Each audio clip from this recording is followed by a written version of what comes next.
Okay, सो ये बहुत important question है, ठीक है। तो इसको अच्छे से समझना, क्योंकि ये थोड़ा सा, अगर आपको इसकी जियोमेट्री समझ में आ जाएगी तो आप ये डेरिवेशन अच्छे से कर लेंगे। हमको क्या डिटरमाइन करना है? Gravitational potential. और क्या डिटरमाइन करना है? Intensity of gravitational field. किसके कारण? एक स्फेरिकल शेल के कारण, due to a spherical shell. तो सबसे पहले हम देखते हैं शेल क्या होता है।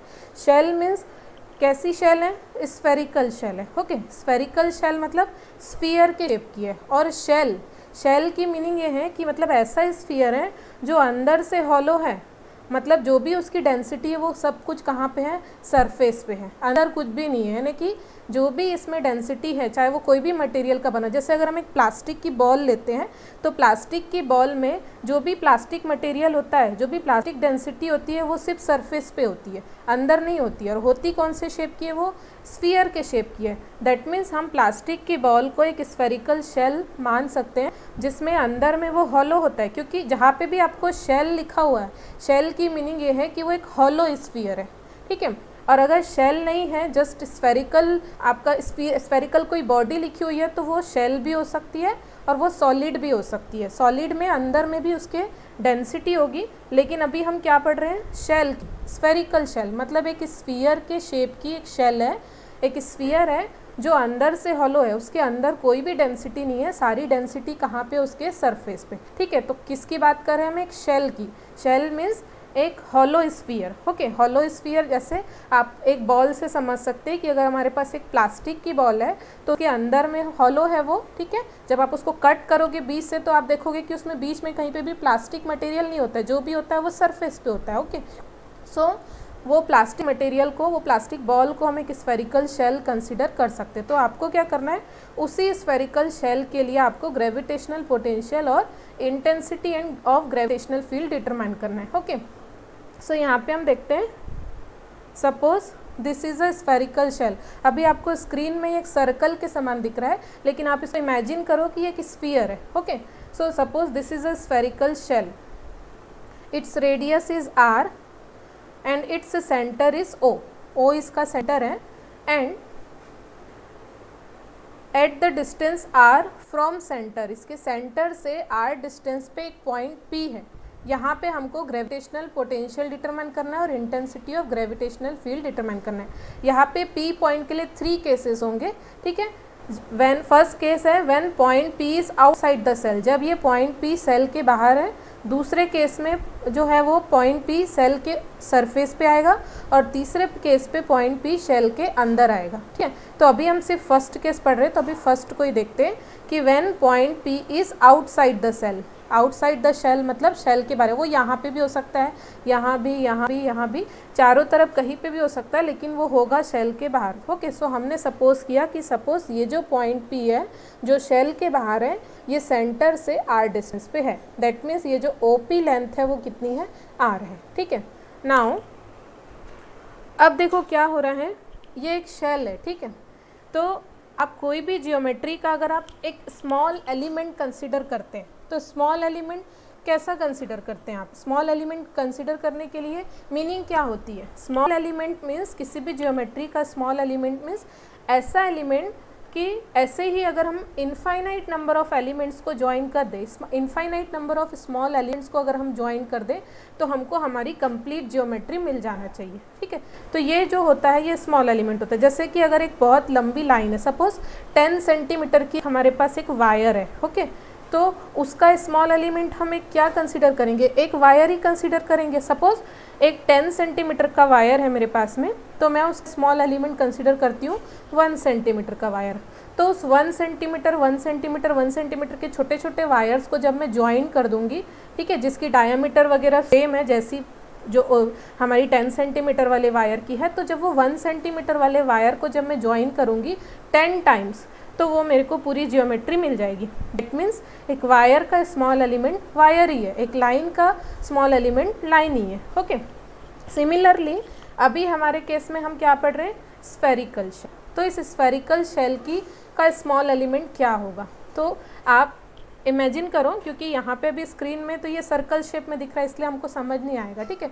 ऐसे इमेजिन करो कि एक प्लास्टिक की बॉल है, ठीक है, उसका स्मॉल एलिमेंट हम क्या कंसीडर करें कि उस छोटे छोटे स्मॉल एलिमेंट को जब मैं ज्वाइन करूँ, चाहे वो कितने भी नंबर हो, ठीक है, 10, 20, 30 ऐसे छोटे स्मॉल एलिमेंट्स को जब मैं ज्वाइन कर दूँ तो मेरे को वो बॉल मिल जानी चाहिए, ठीक है। तो आप सोचो अगर एक हमारे पास रिंग है या एक ऐसा सोचो एक बैंगल है अगर हमारे पास में जिसकी डायामीटर अलग अलग है, ठीक है, तो उस बैंगल्स को ज्वाइन करते करते करते पहले छोटी डायामीटर का बैंगल है, फिर उससे बड़ी, फिर उससे बड़ी, इससे करके ज्वाइन करके हमको वो पूरी बॉल मिल जाएगी, ओके। या आप ऐसे सोचो कि अगर वो प्लास्टिक की बॉल है उसको हम कट कर रहे हैं, ठीक है, कट करके अगर हम बैंगल शेप बना रहे हैं तो वैसे और बहुत सारे बैंगल्स को अगर हम ज्वाइन कर देंगे तो हमको वो शेल मिल जाएगी, ठीक है। तो बैंगल्स या रिंग जो है वो इसकी क्या होती है, एक स्मॉल एलिमेंट होती है, ठीक है। तो यही चीज़ आपको समझना है कि अभी हम क्या कर रहे हैं, हमने क्या लिया, एक स्फेरिकल शेल लिया जिसकी रेडियस r है, इसका सेंटर O है और इसके सेंटर से हमने r डिस्टेंस पे एक पॉइंट P ले लिया, ये पॉइंट P शेल के बाहर है, ठीक है, और इस पॉइंट P पे हमको इस पूरे शेल के लिए ग्रेविटेशनल पोटेंशियल भी डिटरमाइन करना है and intensity of gravitational field भी डिटरमाइन करना है। सो सबसे पहले हम क्या करेंगे, हमको इस स्फेरिकल शेल का स्मॉल एलिमेंट कंसीडर करना पड़ेगा। जब हम उस स्मॉल एलिमेंट के लिए ग्रेविटेशनल पोटेंशियल निकाल लेंगे, हम उसको इंटीग्रेट करके पूरे शेल के लिए निकाल लेंगे, ठीक है। तो करना क्या है, आपको सबसे पहले एक स्मॉल एलिमेंट कंसीडर करना है। तो अभी मैंने आपको समझाया कि एक स्फेरिकल शेल का स्मॉल एलिमेंट क्या होती है, एक रिंग होती है, एक बैंगल होती है, एक रिंग होती है। तो हमको एक रिंग ही यहाँ पे कंसीडर करना है, ओके। सो मैंने यहाँ पे एक रिंग के लिए यहाँ पे ऐसा बनाया है, यहाँ पे ज्योमेट्री, ठीक है। सो सपोज ABCD ये एक रिंग है, ठीक है। अभी आपको ऐसा दिख रहा है, एक रेक्टेंगल टाइप का दिख रहा है, लेकिन आप इमेजिन करो कि एक रिंग है, तो इस रिंग का आधा पोर्शन स्क्रीन के अंदर है और आधा पोर्शन स्क्रीन के बाहर है। इस तरीके की ज्योमेट्री है ये, ठीक है। तो ये रिंग है, तो हमने सपोज कर लिया कि let us suppose the small element of this spherical shell is a ring and it is इसका नाम क्या है, ABCD, ये एक रिंग है। तो हम क्या करेंगे, हमको इस रिंग का ही सबसे पहले इस पॉइंट P पे ग्रेविटेशनल पोटेंशियल डिटरमाइन करना है हम रिंग का, ठीक है। सो इसके लिए हमने क्या किया, देखो ये C और O पॉइंट तो ज्वाइन है ही, मैंने A और O को भी ज्वाइन कर दिया and suppose this angle AOP, this is angle theta and this angle AOC, this is angle D theta, okay. ये हमने सपोज कर लिया and this center point, okay, center point of this AB is H, okay, and if we join this point A to P, suppose this is X distance, okay, so ये हमने consider कर लिया। now let us suppose that rho be mass per unit area, okay, rho क्या है यहाँ पे, mass per unit area of this spherical shell, उसको हमने किससे इंडिकेट किया, रो से, दैट इज़ ये मास डेंसिटी है, ओके, मास डेंसिटी है, mass per unit area. Per unit volume क्यों नहीं लिया हमने, क्योंकि ये शेल है, जितना भी मास है वो सिर्फ सरफेस पे है, अंदर नहीं है। अगर अंदर होता मास तो हम मास पर यूनिट वॉल्यूम लेते डेंसिटी को, लेकिन अभी क्या है, शेल की बात कर रहे हैं और शेल में एक हॉलो स्फीयर है, मतलब जितनी भी डेंसिटी है, जितना भी मास है वो सिर्फ सरफेस पे है, इसलिए रो हमने जो डेंसिटी है उसको कंसीडर किया mass per unit area of this spherical shell, okay. That means rho is equals to mass ये कैपिटल M जो है इस पूरे शेल का मास है, ठीक है, इसको भी हमने सपोज किया। तो क्या हो रहा है, rho mass per unit area, that means mass per unit area क्या हो जाएगा इस पूरे शेल का, 4 पाई r², बिकॉज इस रेडियस क्या है, r है, okay. So this is the value of rho. हमने क्या कंसीडर किया कि रो जो है वो इस पूरे स्फेरिकल शेल के यूनिट एरिया पे कितना मास है वो रो है, okay. And in terms of mathematical form हम कैसे लिखेंगे, rho is equals to m divided by 4 pi r²। क्या बताता है ये रो, कि इस पूरे स्फेरिकल शेल के यूनिट एरिया पे कितना मास है, इसे हमको रो से पता चलता है, okay. So it is mass density also. Now मैंने क्या बताया, हमारा एम क्या है, इस पूरे स्फेरिकल शेल के लिए हमको इस पॉइंट पी पे ग्रेविटेशनल पोटेंशियल डिटरमाइन करना है। तो हम सबसे पहले क्या किए, हमने एक स्मॉल एलिमेंट कंसिडर कर लिया, ये रिंग है, ठीक है, ये रिंग है ABCD। इस रिंग का हम इस पॉइंट P पे ग्रेविटेशनल पोटेंशियल सबसे पहले हम डिटरमाइन करेंगे और फिर जो भी पोटेंशियल मिलेगा उसको हम इंटीग्रेट करके पूरे शेल के लिए निकाल लेंगे। तो सबसे पहला काम क्या है, इस रिंग का इस पॉइंट P पे हमको ग्रेविटेशनल पोटेंशियल डिटरमाइन करना। सो सबसे पहले हम यही डिटरमाइन करते हैं, gravitational potential due to ring at point P। तो क्या होगा ये gravitational potential, dV equals to minus GM/x। अभी मैंने पिछली स्लाइड में बताया, आपको एक फॉर्मूला याद रखना है करके, ये वाला कि gravitational potential is equals to what, minus GM/r। Okay, so अभी हम किसके लिए निकाल रहे हैं, रिंग के लिए निकाल रहे हैं। तो जब हम रिंग के लिए निकालेंगे, तो जब हम रिंग के लिए निकालेंगे तो माइनस GM के प्लेस में मास of ring divided by x, because ये जो डिस्टेंस है पॉइंट P का यहाँ से ये x डिस्टेंस है, तो ये हमारा x जो डिस्टेंस है वो यहाँ पे आ गया। And this potential is for small element, हम स्मॉल एलिमेंट के लिए निकाल रहे हैं, रिंग के लिए निकाल रहे हैं, इसलिए हम यहाँ पे ये स्मॉल पोटेंशियल है, इसलिए हमने यहाँ पे इसको dV से इंडिकेट किया।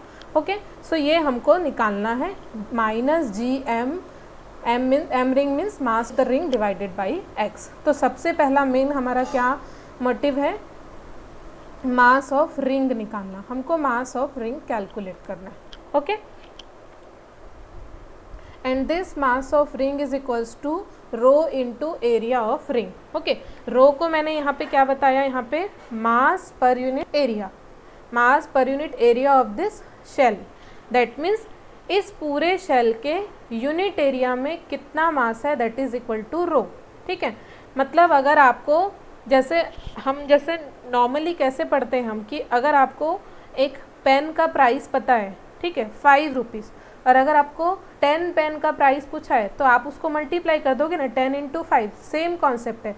अगर आपको यूनिट एरिया का मास पता है, कितना है वो, रो, और अगर आपको कोई दूसरे एरिया का मास पता लगाना है तो आप क्या करोगे, उस एरिया को इस यूनिट एरिया के मास से मल्टीप्लाई कर दोगे, सेम कॉन्सेप्ट है। सो यहाँ पे हमको किसका मास पता करना है, रिंग का mass. So mass of ring is equal to rho into area of ring, because unit area का मास रो है, तो अगर हमको रिंग का मास निकालना है तो इस रो को हमको रिंग के एरिया से मल्टीप्लाई करना है। ठीक है, दैट मीन्स अब हमारा मेन मोटिव क्या है, एरिया ऑफ रिंग पता करना। ठीक है, तो अब हमको क्या करना है, एरिया ऑफ रिंग हमको कैसे पता चलेगा।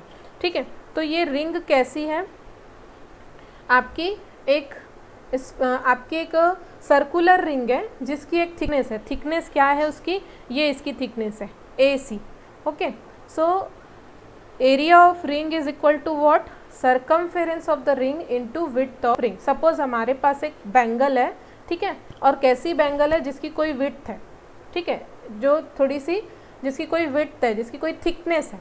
ठीक है, तो अगर मेरे को उस बैंगल का एरिया डिटरमाइन करना है, ठीक है, कैसी बैंगल है, हॉलो है, बैंगल तो हॉलो ही होती है ना बीच से, ठीक है, लेकिन उसकी कुछ थिकनेस है, ठीक है, कुछ विड्थ है उसकी, तो उसका एरिया क्या होगा, सर्कमफेरेंस 2πr इंटू विड्थ, जितनी भी उसकी विड्थ होगी। Okay, so area of ring निकालने के लिए हम क्या करेंगे, हमको पता होना चाहिए circumference of ring into width of ring. Circumference ही लिया हमने, एरिया इसलिए नहीं लिया क्योंकि जो हमारी रिंग है वो हॉलो है, बिकॉज वो रिंग किससे निकाले हमने, स्फेरिकल शेल से निकाले।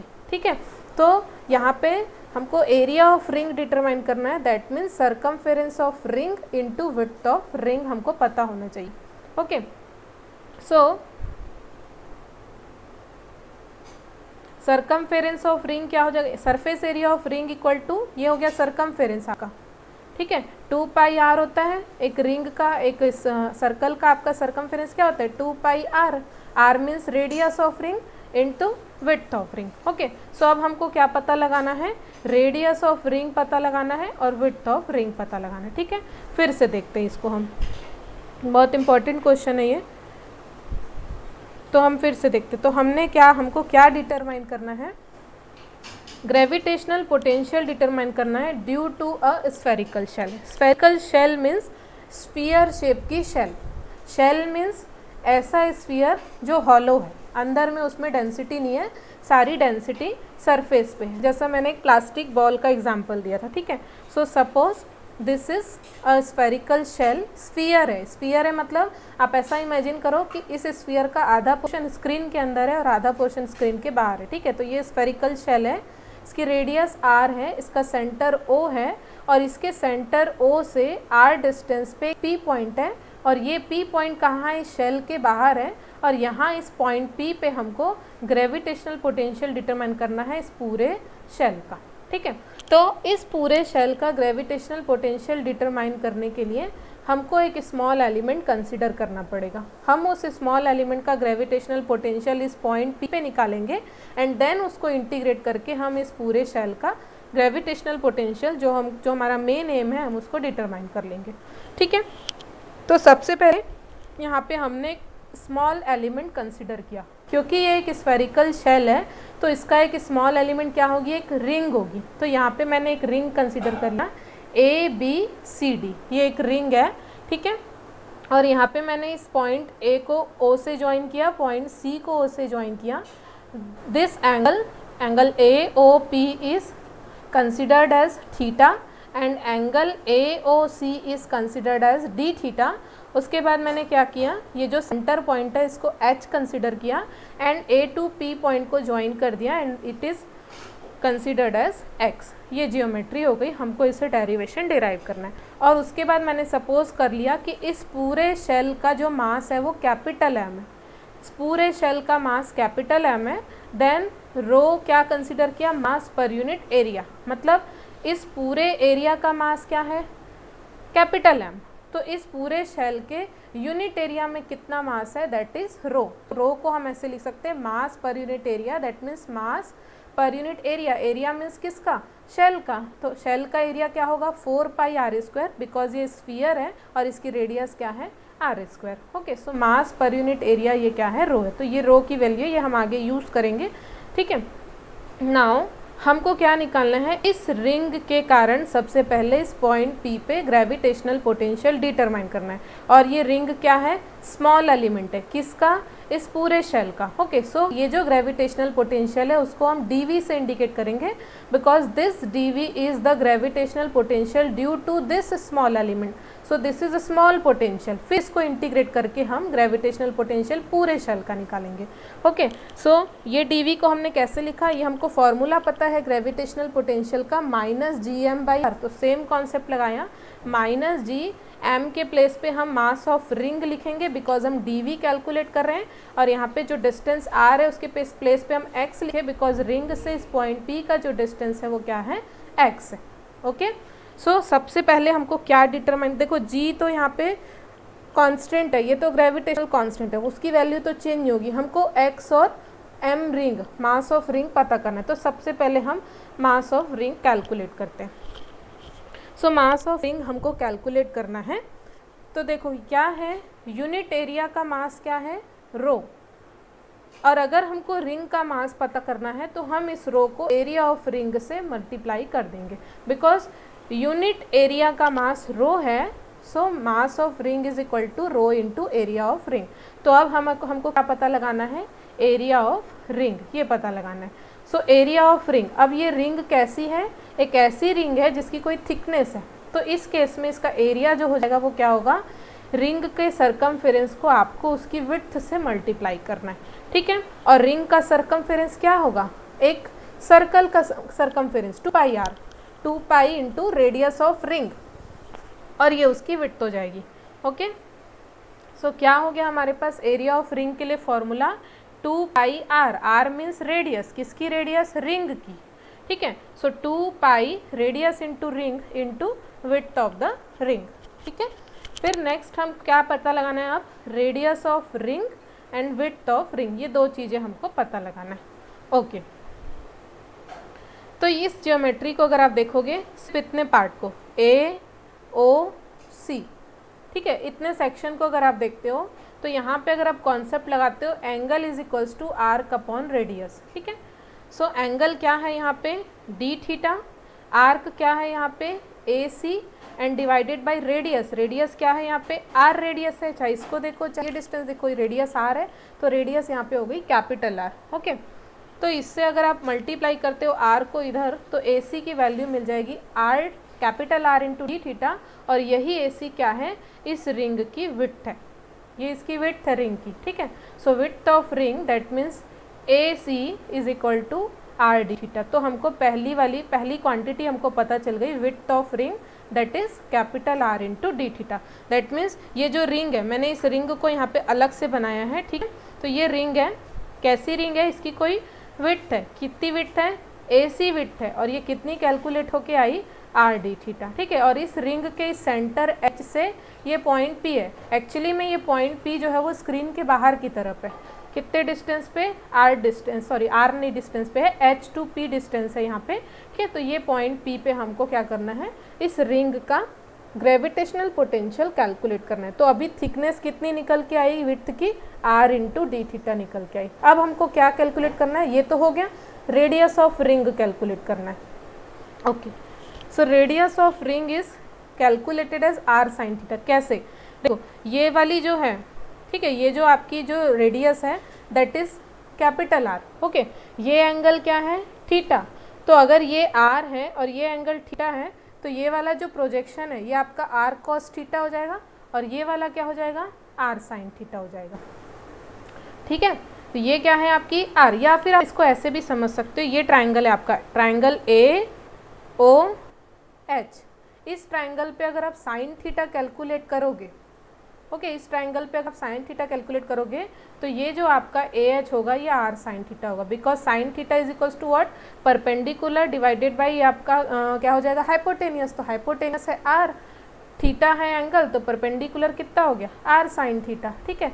सो radius of ring is A H इसकी रिंग है, and that is calculated as R sine theta. मतलब ये टर्म जो है ये आर कॉस थीटा है, ये आर साइन थीटा है, और रेडियस इसकी रिंग की क्या कैलकुलेट हो गया गई, आर साइन थीटा। तो हमको दोनों अननोन क्वांटिटी पता चल गई, width of ring is R D theta and radius of ring is R sine theta, okay. So now surface area of ring is 2 pi radius of ring that means R sine theta into width of ring that means R D theta. और इसको simplify करेंगे तो R और R 2 times है, that means 2 pi R square sine theta D theta. तो ये निकल के आ गया surface area of ring, okay. Clear है इतना, इतने में किसी को डाउट है, फिर मैं आगे बढ़ूंगी, पूछ लो, कुछ पूछना है किसी को,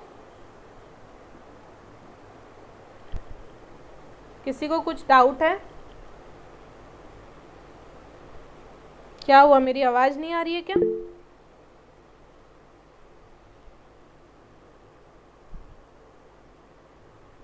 नहीं है किसी को डाउट, ठीक है।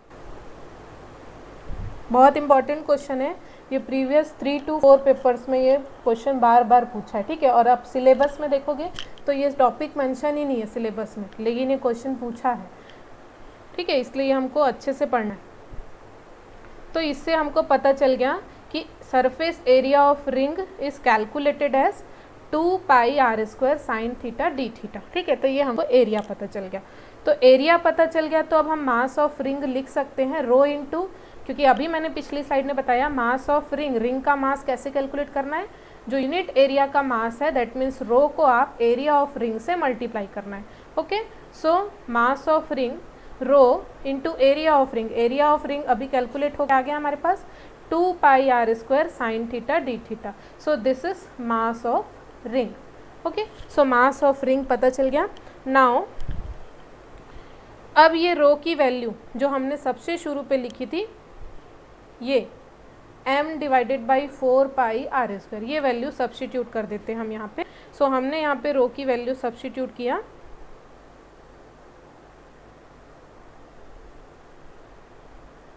ओके। सो ये रो की वैल्यू हम सब्स्टिट्यूट कर रहे हैं m divided by 4 pi R square, और ये पूरा टर्म एज इट इज़ है। इसमें से जो टर्म कैंसिल हो रहा है उसको कैंसिल कर दो, pi to pi cancel, R square to R square cancel, और ये 2 2 ज़ा 4 हो जाएगा। सो आपके पास क्या हुआ, m डिवाइडेड बाई ये 4 कैंसिल हुआ तो 2 बचा, और यहाँ से सिर्फ बचेगा आपका sign theta D theta. So this is mass of ring, क्या कैलकुलेट हो क्या आया, m/2 sine theta D theta, okay. Let us suppose this is equation number 1, okay.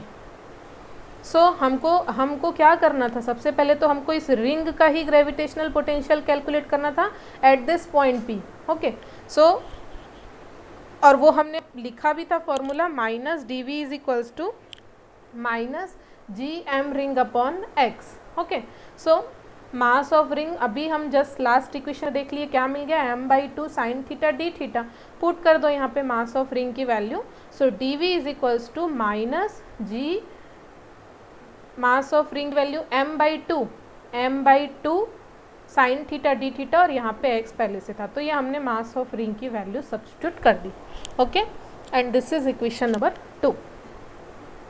Now अब जो दो अननोन क्वांटिटी थी हमारे पास में, क्या थी दो अननोन क्वांटिटी, मैंने बताया था यहाँ पे, वेट, ये यहाँ पे मैंने बताया था इस इक्वेशन में हमको g की वैल्यू तो फिक्स है, मास ऑफ रिंग पता होना चाहिए और x की वैल्यू पता होना चाहिए। तो मास ऑफ रिंग तो हमने कैलकुलेट कर लिया और उसके बाद हमको इक्वेशन भी मिली। अब हमारा काम है x पता करना, ठीक है, x को थोड़ा सा चेंज करना। तो मास ऑफ रिंग सब्स्टिट्यूट करने के बाद में हमको D V that means small potential मिल गया इतना। अब हमको x के लिए थोड़ा सा सॉल्यूशन करना है।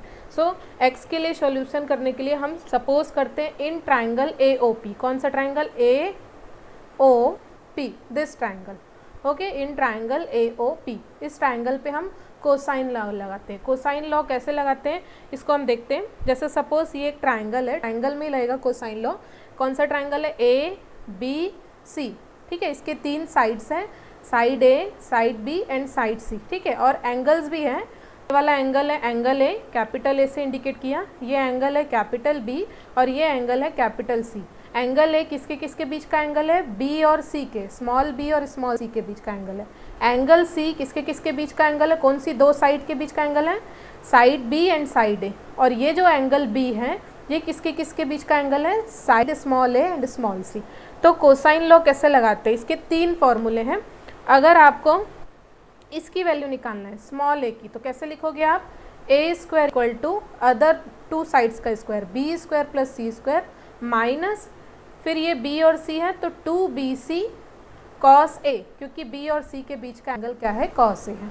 अगर आपको b की वैल्यू निकालना है, so B square equal to, B को छोड़ के दूसरी कौन सी दो साइड बची, a square plus C square minus, फिर यहाँ पे क्या होगा 2ac और a और c के बीच का एंगल क्या है यहाँ पे, b cos b, ठीक है। तो सेम कॉन्सेप्ट हम अपने ट्राइंगल पे लगाते हैं। कौन से ट्राइंगल में, ट्राइंगल AOP। हमको किसकी वैल्यू निकालना है, x की। तो एक साइड है यहाँ पे x, दूसरी साइड है यहाँ पे r और तीसरी साइड ये है जो कैपिटल R है, बिकॉज ये भी रेडियस है शेल की। ओके, सो ये स्मॉल x, ये स्मॉल r और ये साइड जो है AO वो कैपिटल R है। तो हम लिख सकते हैं कोसाइन लॉ लगा के, X square equal to other दो साइड क्या है, capital R square small r square minus 2 into small r capital R, और इन दोनों के बीच का एंगल क्या है, स्मॉल r कैपिटल R के बीच का angle theta. So minus 2 small r capital R cos theta. तो ये हमने कोसाइन लॉ से एक्स स्क्वायर की वैल्यू लिख दी। उसके बाद हम क्या करते हैं, on differentiating both sides, both side differentiate करेंगे तो ये डिफ्रेंशिएट हो जाएगा 2x dx। Capital R constant है, ठीक है, स्मॉल r को भी हमने कांस्टेंट कंसिडर किया, ठीक है, p वैल्यू को फिक्स कर दिया, minus 2 small r capital R ये कांस्टेंट है। कॉस थीटा को डिफ्रेंशिएट करें तो minus sine theta and theta का डिफ्रेंशिएशन डी थीटा। ओके, फिर बोथ साइड्स, ये तो 0 टर्म तो हट जाएगा, ये 2 और 2 कैंसिल हो जाएगा। सो हमको क्या बचेगा, x dx minus minus plus small r capital R sign theta D theta. और इससे हम क्या करते हैं, x की वैल्यू डिटरमाइन करते हैं, तो dx नीचे ट्रांसफ़र हो जाएगा, dx को हम राइट साइड पे नीचे ला लेते हैं। तो ये हमको x की वैल्यू पता चल गई। Okay, and this is equation number 3। तो हमने पहले मास ऑफ रिंग पता लगाया, उसको सब्स्टिट्यूट किया, फिर x की वैल्यू पता लगाई, और अब हम ये x की वैल्यू को यहाँ पे सब्स्टिट्यूट करेंगे। So let us substitute the value of x from equation number 3 in equation number 2। मतलब ये जो x की वैल्यू आई है उसको आपको इस इक्वेशन नंबर 2 में सब्स्टिट्यूट करना है। So let us substitute, left hand side है आपका dv इक्वल टू माइनस ये पूरा टर्म ऐसी है G M sine theta D theta, ये पूरा ऊपर का टर्म ऐसी है G M sine theta D theta divided by ये हो जाएगा आपका 2 इन प्लेस ऑफ x हम ये पूरी टर्म सब्स्टिट्यूट करेंगे small R capital are sine theta D theta divided by D x. अब इसमें जो जो टर्म्स कैंसिल हो रहे हैं साइन थीटा कैंसिल है, डी थीटा कैंसिल है, फिर उसके बाद हमको क्या टर्म मिलेगी जब हम कैंसिल आउट करेंगे, यहाँ से बचेगा माइनस जी एम, ये डी एक्स ऊपर चला जाएगा तो D X 2 small R capital R, ये हमको डी वी मिला। क्या है ये D V? Gravitational potential at point P due to this small element, due to this ring, ये हमको पता चल गया। Okay, and this is equation number 4।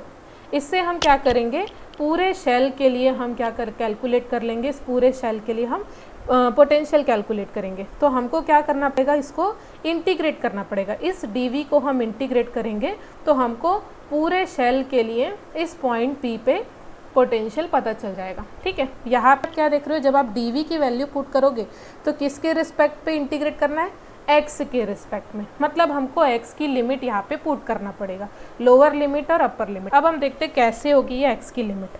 ठीक है, तो यहाँ पे हम देखते हैं ये पॉइंट P कहाँ पे है, बाहर है। ठीक है, हमारा फर्स्ट केस है ये अभी। ठीक है, तो पॉइंट P कहाँ पे है, शेल के बाहर है। ठीक है, और शेल के बाहर है और रिंग अभी मैंने आर्बिट्रेरी एक रिंग कंसीडर की, यहाँ पे इस रिंग से x डिस्टेंस पे ये पॉइंट P है। अब सोचो कि ये शेल है, तो ऐसी बहुत सारी रिंग्स को जब मैं ज्वाइन करूँगी तो पूरी शेल मिल जाएगी, लेकिन ये रिंग कैसी होगी, अलग अलग डायमीटर की होगी। जैसे अगर मैं यहाँ पे एक रिंग कंसीडर करती हूँ, यहाँ पे एक स्मॉल एलिमेंट कंसीडर करती हूँ तो इसकी डायमीटर ज़्यादा होगी। अगर मैं यहाँ पे एक स्मॉल एलिमेंट कंसीडर करती हूँ तो इसकी डायमीटर कम होगी। मतलब आपको ऐसे बैंगल्स यूज़ करना है, ऐसी रिंग आपको यूज़ करना है जिसकी डायमीटर, जैसे अगर जो यहाँ पे है उसकी डायमीटर सबसे छोटी होगी, फिर थोड़ी बड़ी, फिर थोड़ी बड़ी, और बीच वाली जो स्मॉल एलिमेंट होगी उसकी डायमीटर ज़्यादा होगी। ठीक है, तो आप इसको ऐसे समझो कि ये जो पॉइंट P है, ठीक है, इसके सबसे पास में रिंग कौन सी बनेगी, यहाँ पे बहुत छोटी सी एक रिंग बनेगी, बहुत छोटी सी। ठीक है, और इस पॉइंट P से सबसे दूर पे रिंग कौन सी बनेगी, यहाँ पे। ठीक है, और ये भी बहुत छोटी बनेगी। ठीक है, तो हमको क्या देखना है, किसकी रिस्पेक्ट में हम इंटीग्रेट करेंगे, x के रिस्पेक्ट में। जब आप dv की वैल्यू को यहाँ पे सब्स्टिट्यूट कर दोगे, जैसे सपोज मैंने यहाँ पे dv की वैल्यू, ये पूरी वैल्यू सब्स्टिट्यूट कर दी। ठीक है, तो सब्स्टिट्यूट की तो अब इंटीग्रेशन किसके रिस्पेक्ट में आ गया, x के रिस्पेक्ट में। मतलब अल्टीमेटली आपको यहाँ पे लोअर और अपर लिमिट किसकी पुट करना है, x की पुट करना है। ओके, तो यही चीज़ को हमको समझना है कि अगर ये तो मैंने आर्बिट्रेरी स्मॉल एलिमेंट कंसीडर किया, सपोज एक बहुत छोटा सा स्मॉल एलिमेंट मैं यहाँ पे कंसीडर करती हूँ। ठीक है, क्यों, क्योंकि ये छोटा एलिमेंट P से सबसे पास में होगा और P के सबसे दूर में स्मॉल एलिमेंट कौन सा होगा, जो यहाँ पे बनेगा, और ये भी बहुत छोटा होगा, इसकी भी डायमीटर बहुत कम होगी।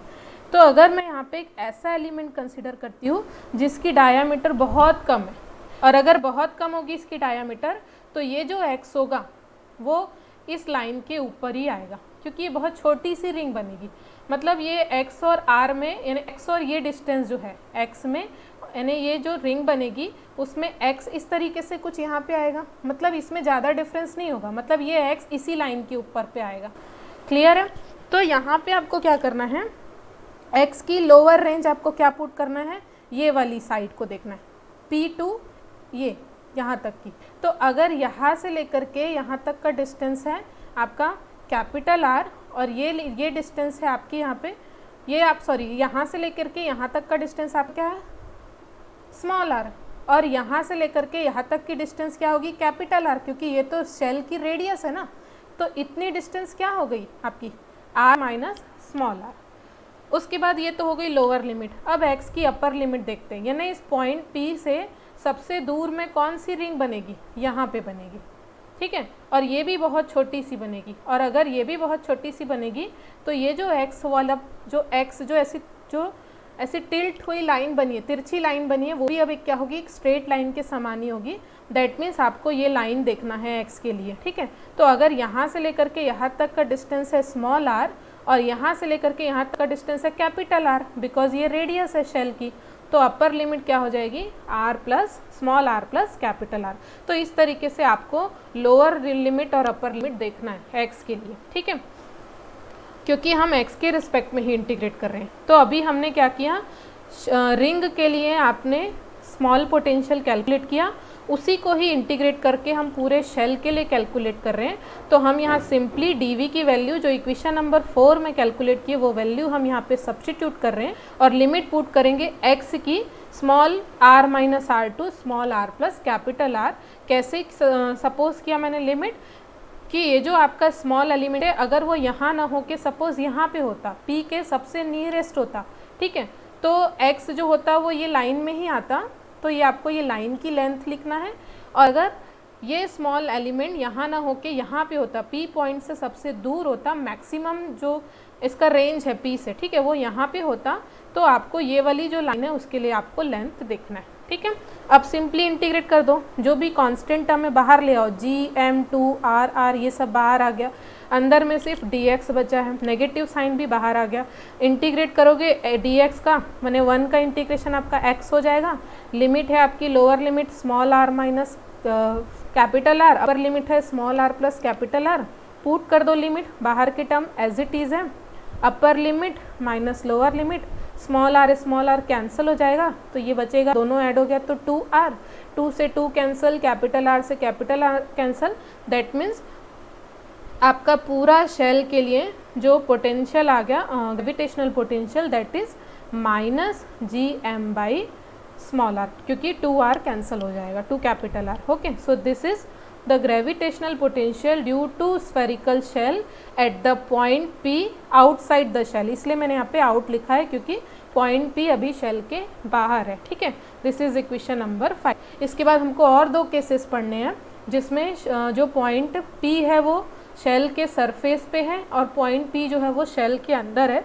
इसको हम बाद में पढ़ेंगे, लेकिन इससे आगे हम देखते हैं। अभी तो हमने ग्रेविटेशनल पोटेंशियल कैलकुलेट किया, अब अगर हमको intensity of gravitational field calculate करना है उसी पॉइंट पे, बाहर वाले पॉइंट पे। सो हमको ये फॉर्मूला पता है, intensity of gravitational field is what, negative gradient of gravitational potential.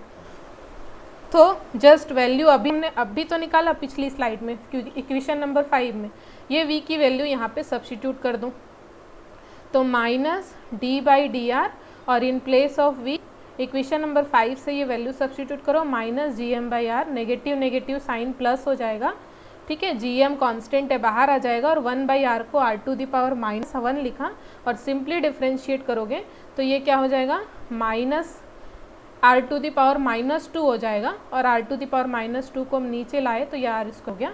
So this is the intensity of gravitational field due to spherical shell at the point outside the shell. This is equation number, intensity of gravitational field calculate कर लिया था, okay.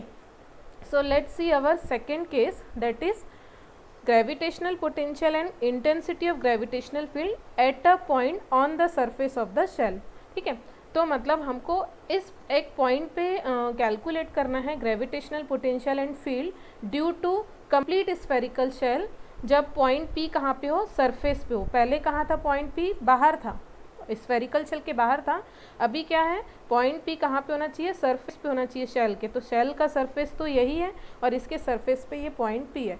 That means in this case ये जो small r है और ये जो capital R है, both are equal, because point P भी कहाँ पे है, सरफेस में है। दैट मीन्स ये जो आपका वेरिएबल डिस्टेंस r था अब वो रेडियस के इक्वल हो जाएगा, and in that case r is equals to small r is equals to capital R। तो इस केस में आपको कुछ भी नहीं करना है, सिंपली जो हमने इक्वेशन नंबर 5 में दैट मीन्स आउटसाइड पोटेंशियल तो कैलकुलेट कर लिया है, उसमें आप स्मॉल r की जगह कैपिटल R पुट कर दो। तो यहाँ पे जस्ट आपको कैपिटल R पुट करना है। So gravitational potential at the surface of the shell is minus GM by capital R, because small r is equals to capital R. This is gravitational potential at the surface, and this is equation number 7. And intensity of gravitational field in gravitational field at the surface, not inside, okay, at the surface of the spherical shell. फिर से surface के लिए हमको ये एक बार आपको potential calculate करना है, एक बार आपको intensity of gravitational field calculate करना है। तो इंटेंसिटी ऑफ ग्रेविटेशनल फील्ड भी हमने लास्ट लेक्चर पे कैलकुलेट कर लिया था आउटसाइड पे, minus GM by small r square, और सरफेस के लिए आपको क्या करना है, स्मॉल r को कैपिटल R से रिप्लेस कर देना है। सो at the surface intensity of gravitational field is equals to minus gm by capital R square. Okay, so this is our intensity of gravitational field at the surface and this is equation number 8. तो करना क्या है, जो last class में जो हमने derivation पढ़ा वो आउटसाइड रीजन के लिए कैलकुलेट किया हमने gravitational potential and intensity of gravitational field. Okay, और अभी ये जो हम केस 2 में हमने क्या देखा कि जो पॉइंट P है वो हमारा वो सरफेस पे है शेल के, ठीक है. And in this case small r और कैपिटल R इक्वल होंगे. फिगर से भी आपको समझ में आ रहा है, ठीक है. तो आपको कुछ भी नहीं करना है. जो आउटसाइड के लिए आपने पोटेंशियल कैलकुलेट किया और जो आउटसाइड के लिए आपने इंटेंसिटी कैलकुलेट की वहाँ पे स्मॉल r के जगह पे आपको कैपिटल R सब्स्टिट्यूट कर देना है. तो सरफेस के लिए डेरिवेशन हो जाएगा, ठीक है. Now case 3. Case 3 the point P is inside the shell, shell के अंदर है, ठीक है. मतलब किस टाइप का केस है, ऐसा केस है. फर्स्ट केस में पॉइंट P शेल के बाहर था, सेकेंड केस में शेल के सरफेस पे था एंड थर्ड केस में ये शेल के अंदर है. स्मॉल r जो है, अब इस केस में क्या हो जाएगा, ये जो स्मॉल r की वैल्यू है वो लेसर होगी कैपिटल R से, बिकॉज पॉइंट P अंदर है स्फीयर के, तो रेडियस से इसकी जो वैल्यू होगी r की वैल्यू वो ऑलवेज लेसर होगी. Okay, so in this case आपको क्या करना है, जो डेरिवेशन आपने फर्स्ट पार्ट में किया था वही डेरिवेशन को हाफ जो प्रोसेस है आपका वहाँ से कम, जैसे यहाँ तक का जो हमने कैलकुलेट किया था, आप देखना डेरिवेशन में जो आउटसाइड पोटेंशियल हमने कैलकुलेट किया था तो बीच में एक ही इक्वेशन आई थी इंटीग्रेशन वाली, जहाँ पे हमने x की लिमिट पुट की थी r minus capital R to r plus capital R. Okay, ये लिमिट. अब यहाँ पे लिमिट जो है वो रिवर्स हो जाएगी, बिकॉज फर्स्ट केस में क्या था, ये जो R की वैल्यू थी वो ग्रेटर थी कैपिटल R से, इसलिए small r minus capital R लिया हुआ था. लेकिन अभी क्या है, कैपिटल R ग्रेटर है तो आपको capital R minus small r लेना है, ठीक है. तो लिमिट आपकी ऐसे कन्वर्ट हो जाएगी, यहाँ पे small r minus capital R to small r plus capital R. ये आउटसाइड रीजन में था, बिकॉज आउटसाइड रीजन में स्मॉल r बड़ा था, ठीक है. अभी इनसाइड रीजन में क्या हो रहा है, स्मॉल r अब छोटा हो रहा है, कैपिटल R बड़ा है, तो लिमिट हो जाएगी आपकी capital R minus small r से capital R plus small r. बाकी पूरा डेरिवेशन सेम है. इसको इंटीग्रेट करोगे 1 को तो x आएगा, x के बाद आप अपर लिमिट पुट करोगे, लोअर लिमिट पुट करोगे, तो यहाँ पे कैपिटल R कैंसिल हो जाएगा, ये हो जाएगा ट्वाइस r. ओके, यहाँ पे minus G M by 2r, r पहले से था तो ये 2 cancel, small r cancel. That means inside the shell the gravitational potential is minus gm by capital R. Okay, so this is the gravitational potential inside the shell. Suppose this is equation number 9. अब gravitational potential calculate कर लिया तो intensity of gravitational field calculate करना है. So intensity of gravitational field inside the spherical shell.